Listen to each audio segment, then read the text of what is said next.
Salvete omnes! I am Magistra Abelseth, and in this video, we're going to be talking about future verbs in Latin. First, let's review which words are verbs. The word verb comes from the Latin verba, meaning word. These are actions that change or move nouns, which means they're transitive verbs. Transitive is just a grammatical term that means an action that changes or moves a noun. Portare, to carry, and coquere, to cook, for example.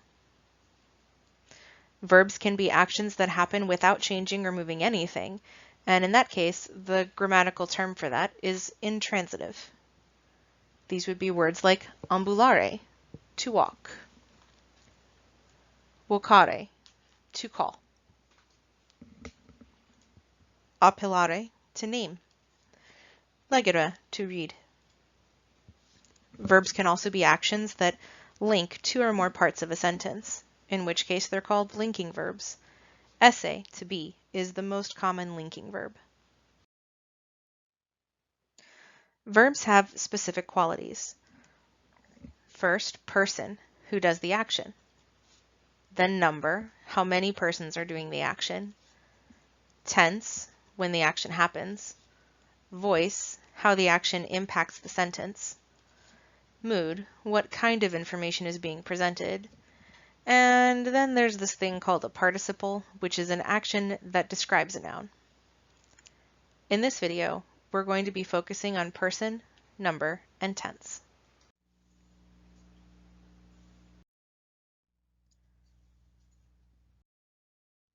Person and number. In English, we use pronouns to show person and number. First person is I or we. Second person is you or y'all. Third person is she, he, they singular, and they plural. To put all the singular pronouns together, where it's one person doing the action, I, you, and they singular. Then to put all the plural pronouns together, where it's more than one person doing the action, we, y'all, and they plural. In Latin, to show person and number, we use verb endings. You might also think of them as suffixes. For first person, the endings are O or M and MUS. For second person, the endings are S and TIS. For third person, the endings are T and NT. And then to regroup it, so looking at the singular endings, where it's one person doing the action, that's O or M, S, and T. In the plural, where it's more than one person doing the action, that's MUS, TIS, and NT. To think about it another way, if you have a Latin verb that ends in O, the subject is I. If you have a Latin verb that ends in S, the subject in English is you. If you have a Latin verb that ends in T, the subject in English is she, he, ze, they singular, or another singular noun. If you have a Latin verb that ends in MUS, the subject in English is we. If you have a Latin verb that ends in TIS, the subject in English is y'all. And if you have a Latin verb that ends in NT, the subject in English is they plural, or a plural noun. Now let's review tenses in English.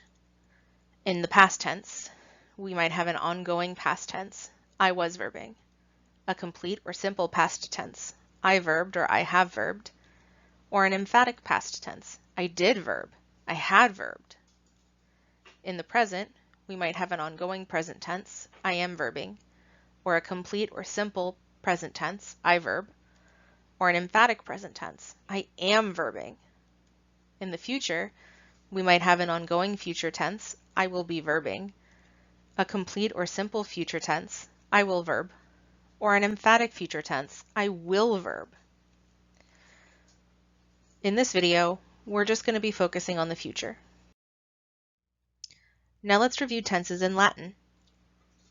Our past tenses include the imperfect, which is ongoing, I was verbing, the perfect, which is complete or simple, I verbed and I have verbed, and the pluperfect, which was completed a significant amount of time in the past, I had verbed. If we wanted to express emphasis in Latin, we would add the word iam, or say the same thing more than once. I had verbed, pluperfect tense in Latin, isn't necessarily emphasizing anything. It's just saying that something happened a really long time ago. Latin has one present tense. It expresses ongoing, I am verbing, and simple, I verb. For emphasis, we might see the word nunc, as in I'm doing it right now. The future tenses in Latin are the future, which expresses ongoing, I will be verbing, and simple future action, I will verb, and the future perfect, which sometimes throws English speakers for a loop because it is an action that hasn't started yet, but it's definitely going to finish, even though it hasn't started yet. And we don't usually talk like that in English, but our formulaic translation goes like this: I will have verbed. For emphasis in the future, you might see the word quondam, meaning at a certain time, or another word emphasizing the timing, the date, or the deadline of the action. In this video, we'll be focusing on the future tense and on the future perfect.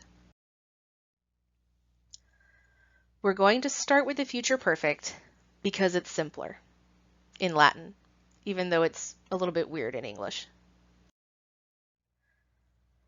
This is action that will be completed even though it hasn't started. I'm going to show you the Latin endings and formulaic English translations. What I mean by a formulaic English translation is that you can use it like a formula. You can take out the Latin ending and insert this English translation, and 9 times out of 10, you'll have a translation that's correct, even if it sounds weird. Ero, I will have verbed. Eris, you will have verbed. Erit, they singular, he, she will have verbed. Erimus, we will have verbed. Eritis, y'all will have verbed. And erint, they will have verbed.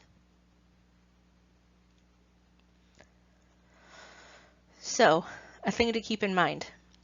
Future perfect tense uses the perfect verb stem, which typically has an X, a V, or a U in it.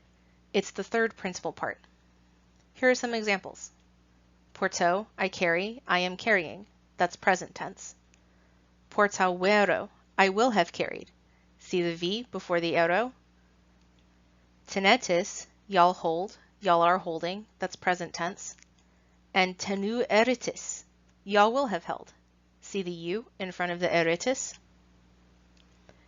For another example, yakit, she throws, and yakirit, she will have thrown. This one's a weird one. It doesn't follow the pattern, and it's the stem that changes. Yakit, IAC, present stem. Yekerit, IEC, perfect stem. You can use this X, V, and U trick some of the time, but it doesn't work all of the time. So when you're memorizing verbs in Latin, it's really important to memorize at least the first principal part, the second principal part, and the third principal part. But really, all 4 principal parts would be good, because if you recognize the principal part, you know for sure if you're looking at a present tense or a perfect tense or a future tense or a future perfect tense. Now we'll talk about the future. This isn't quite so weird as a thing in English, but the Latin gets a little complicated. This is an ongoing or a simple action that has not yet begun, and I'm going to show you some endings and formulaic translations. Bo, I will verb. Bis, you will verb. Bit, they singular, ze, he, she will verb. Bimus, we will verb. Bitis, y'all will verb. And bunt, they plural will verb.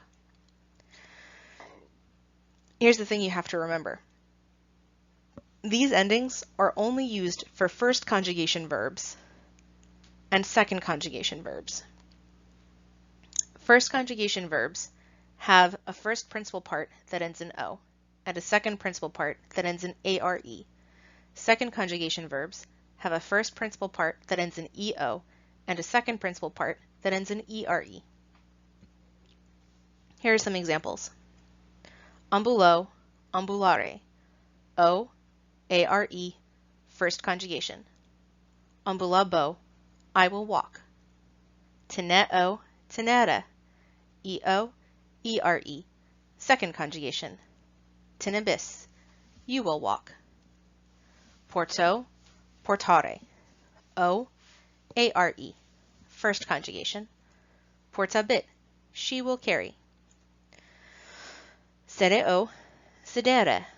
E-O, E-R-E, second conjugation. Sedebimus, we will sit. Nato, natare. O, A-R-E, first conjugation. Natabitis, y'all will swim.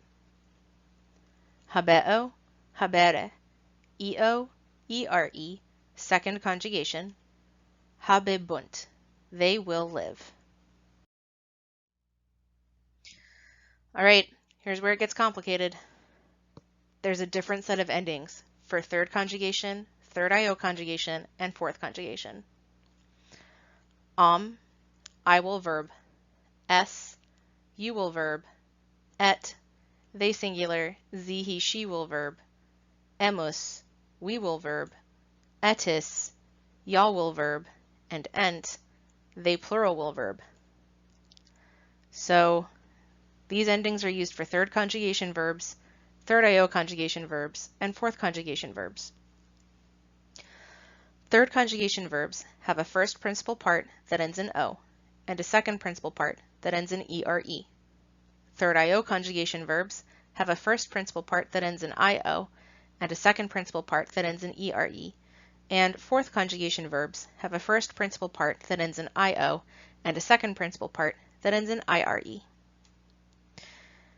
The future tense in this case can be easily confused with the present tense, so you have to pay attention to the details. Let's look at some examples. Dormimos, we sleep, present tense.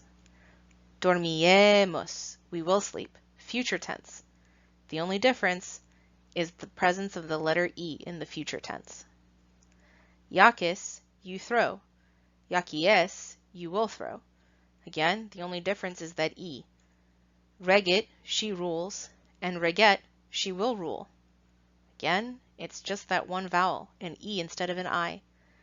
In this case, for third conjugation, third IO conjugation, and fourth conjugation, the I is always present tense. The E will always be future tense.